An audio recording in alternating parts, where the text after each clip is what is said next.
What if humans were smoking cannabis thousands of years before modern civilization? Archaeologists have found ancient evidence that suggests exactly that. In one burial, cannabis was preserved beside the dead. But this discovery is only the beginning.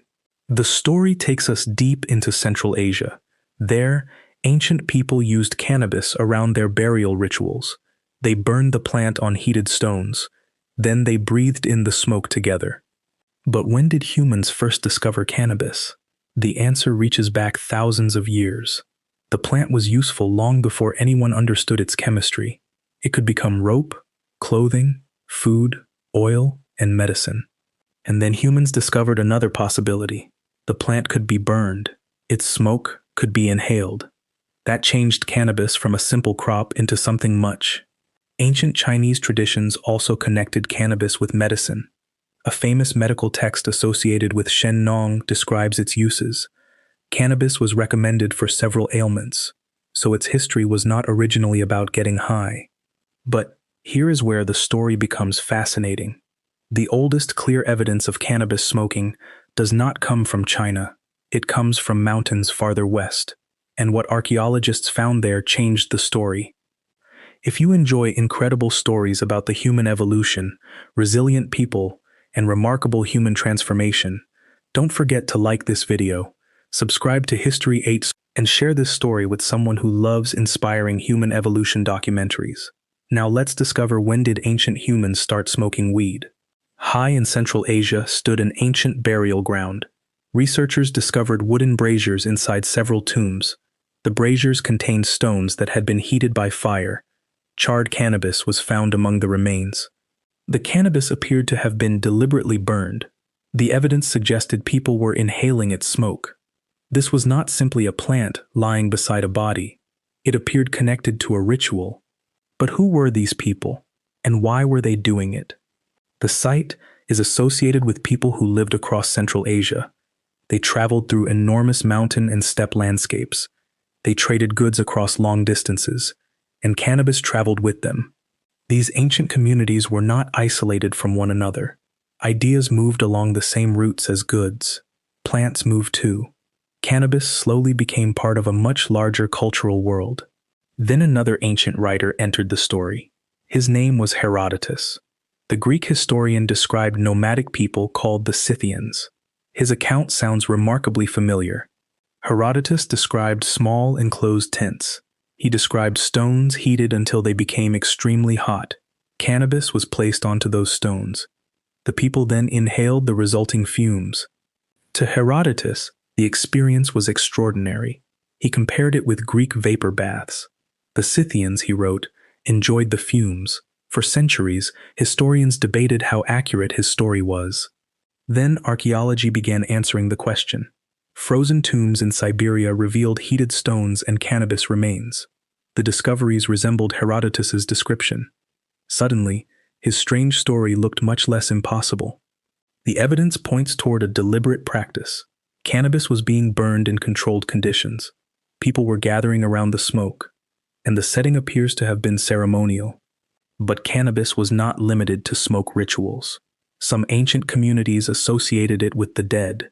Others used it for medicine or practical materials. Its meaning depended on the culture using it. That may be the biggest lesson from ancient cannabis history. There was no single purpose. The same plant could become clothing in one place, and a sacred substance somewhere else. Then archaeologists found evidence of another surprising combination. Cannabis appeared alongside another powerful plant substance. The discovery came from ancient Scythian territory, and it involved something far more valuable than ordinary pottery. The next clue was hidden inside golden cups. In the Caucasus, archaeologists examined an ancient Scythian burial. Inside were elaborate golden vessels. The objects were already remarkable, but the residue inside them was even more revealing. Testing revealed traces associated with cannabis. The evidence also included opium. This suggested that ancient people experimented with combinations of substances. Their rituals were more sophisticated than we might imagine. But the trail does not end in the steppe. Travel farther south. There, cannabis entered another ancient religious tradition. India gave the plant a completely different meaning. Ancient Indian traditions associated cannabis with sacred practices. Some texts describe cannabis among important plants. Later traditions connected it strongly with Shiva. The plant became part of religious culture. One famous preparation became known as bhang. It could be prepared using cannabis leaves and milk. It was associated with religious celebrations. The plant was no longer merely agricultural. Think about how strange this journey is. In one culture, cannabis could accompany the dead. In another, it could enter a sacred ceremony. And elsewhere, it could become medicine. The ancient world did not separate these uses as sharply as we do today. Medicine, ritual, agriculture, and spirituality often overlapped. Plants were studied through experience. Their effects became part of cultural knowledge. Cannabis also became part of ancient Chinese medicine. Historical traditions describe physicians experimenting with plant-based treatments. Some accounts even connect cannabis preparations with pain relief. But separating legend from proven history requires caution. What is clear is that cannabis had a long medical history. It was valued for more than its intoxicating effects. Its fibers were useful. Its seeds were useful too. So the question is changing. Maybe ancient humans did not simply discover cannabis and start smoking it. They first discovered a useful plant. Then, different societies discovered increasingly unusual ways to use it. And that discovery would eventually travel far beyond Asia. Cannabis eventually spread across enormous regions.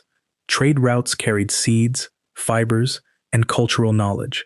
The plant moved with merchants and travelers. Every new society could give it a new purpose. In parts of Africa, cannabis also became culturally important. Historical accounts describe communities that used the plant socially and ritually. Some traditions even connected it with friendship and community. The plant could become part of identity itself. This is where ancient cannabis history becomes more complicated. We should not assume every old story is equally reliable. Some accounts come from archaeology. Others come from later written traditions. Archaeology gives us physical evidence. Charred cannabis can reveal ancient burning. Residue can reveal what was inside a vessel. But archaeology cannot always tell us exactly what people felt. Written accounts can fill some of those gaps. Herodotus, for example, described the Scythian smoke ritual. His account gives us a glimpse into ancient behavior, but his perspective was still that of an outsider. So when did humans actually start smoking cannabis? We do not have a single date.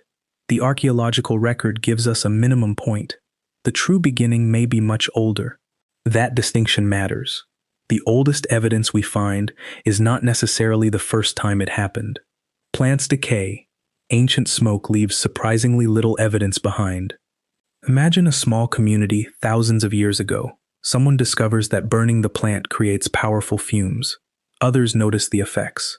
A ritual begins almost by accident. Over generations, that discovery could become tradition. The knowledge could pass from elders to younger people. The plant could gain spiritual meaning. Eventually, nobody would remember who discovered it first. That may be why the history of cannabis is so difficult to trace. We are searching for a moment that left almost no written record. Instead, we find scattered clues. Each clue takes us farther into the ancient past, and one final discovery brings the entire story into focus. Return to the ancient burial sites of Central Asia. The cannabis was not necessarily there for entertainment. It appears connected to ceremony and death. For these people, smoke could have been a bridge between worlds. That changes how we should view ancient cannabis use. It was not simply an ancient version of modern recreational culture. Its meanings were much broader. Cannabis could be material, medicine, ritual, or intoxicant. The plant itself was remarkably adaptable. Its fibers became rope and textiles. Its seeds provided useful resources. Its flowers and leaves could be burned or prepared in other ways. And humans kept carrying it farther. From East Asia, its story spread through Central Asia. It reached India and other regions. Different cultures continued reshaping its meaning. So here is the answer to our original question. Humans were certainly using cannabis thousands of years ago. The strongest early evidence for smoking comes from ancient Central Asia, but the true beginning may reach farther back. We cannot say with certainty who first inhaled cannabis smoke. There is no ancient inventor we can name. There is no single moment we can point to. Instead, the evidence reveals a gradual discovery. First came the plant, then came experimentation, then came ritual, medicine, trade, and tradition, and eventually, cannabis became part of human history across continents. Perhaps the most fascinating part is how ordinary the beginning may have been. Someone found a useful plant growing nearby. Someone burned it.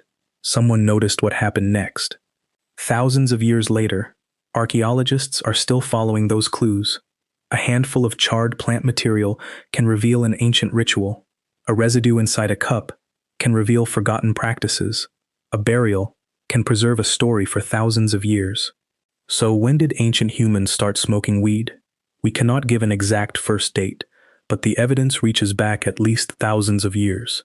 If you enjoyed this journey into ancient history, subscribe for more forgotten stories. And tell us in the comments, what ancient mystery should we uncover next?